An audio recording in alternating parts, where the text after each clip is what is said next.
Stricken moon does the brisk breath and nightfall. But when fear clawed its way through my heart, when he called my name in the garden, you shrunk and hid your shameful body. Where were you? The Prince of Night found his way to your star. You watched him lie, and I watched you sit and suck like a Sunday morning of a man. You can't even see the nightmare you have become. I was there, standing at a distance, having a conversation with my backbone.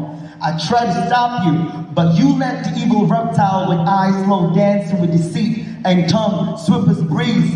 Were you dumb to think that we could be wise as the God thought the galaxy into existence? Adam, I thought he was my friend, letting me in on secrets God Pinker promised the leaves not to tell. He pointed me to the tree, told me what I was missing, and as my faith in his lies led me to stare, I watched death become gorgeous. But God is beautiful. Adam, my tongue became silent. The fruit looked too good not to taste. Taste and see that God is good. No, God is thief. He kept us for the one thing he knew would turn a mind's deity. No, God is wise. Eve, can't you see? In our feast of knowledge, we became fools. Searching for wisdom in a mere branch, we forgot about a God who had the power to grow us from dust with no roots. His mind is wide as sky, and we were free as clouds. But now the silent hum of shame echoes the land. And the eerie chill of our father's curse crossed across our conscience, and the very river of faith that makes ourselves in is down because of you. What have you done? Do not blame me for murder and name yourself victim as if we are not both ghosts with skin. You left me for dead. Did you forget 6 days when God made you from dust? He made you from me for me. While sleeping, he carved you from my cage. Bones beautiful, but you and your pride and dispositions tried to lead me. Took heed to a snake without consulting me first. You didn't respect me. He gave you authority. He made you the head of us, but you became neck. I could still see the apple stuck in your throat, Adam. Swallow your pride. Your wife, your Eve, the one who is now shame, was once beauty the moment you saw her breathe. Maybe I should use a ribbon around my neck, make a skirt of wrapping paper, wrap his natural naked chest with leaves. Maybe then these bones would be enough gift for you again. This body would be enough flesh for you to bathe in. The moment you removed God from your soul, emptied your nest of his glory, was the day you begged me to take his place. Fill your voids, Adam. Become this image of perfection. Satisfy your insecurities. God forbid our sons grow up treating their sisters like cemeteries, stacking their bodies and bones in one closet to wear as one flesh every time they want to feel alive. Eve, please understand that you further prove my point. That prideful organ brewing beneath your breast beats with no submission to your husband. And for this, your future daughters will not be quite gentle, but some will be loud as nagging crows scavenging to the dead earlobes of men, and their bodies sculpt for God's glory will become lures, enticing our sons to sin, and they will. This woman, your offspring, will hand over the souls to men who are not their God. They will kneel for value at the altar with man's approval, but that worship will not make them whole nor holy.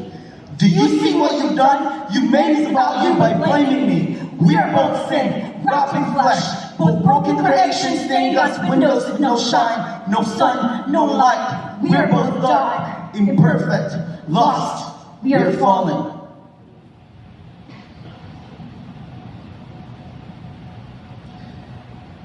Wife, I'm sorry. Have you any idea how shameful my insides scream for not protecting the only woman I've ever known and loved from the sting of death? I feel like a lonely grave, wallowing, walking, coffin of a body, waiting for a voice louder than my fears to resurrect this scared corpse of a man I buried 6 feet under guilt. But believe me when I tell you, you're still the woman my vision sang to when I first saw you in Eden. Eve, even if God would choose to separate us for 1,000 years for what we've done, I write you every day faithful. And my letters literally litter the land with love, my lady. But excuse me if the blood in my hands still drips of condemnation. I can only pray that this venom doesn't poison our unborn son, Cain.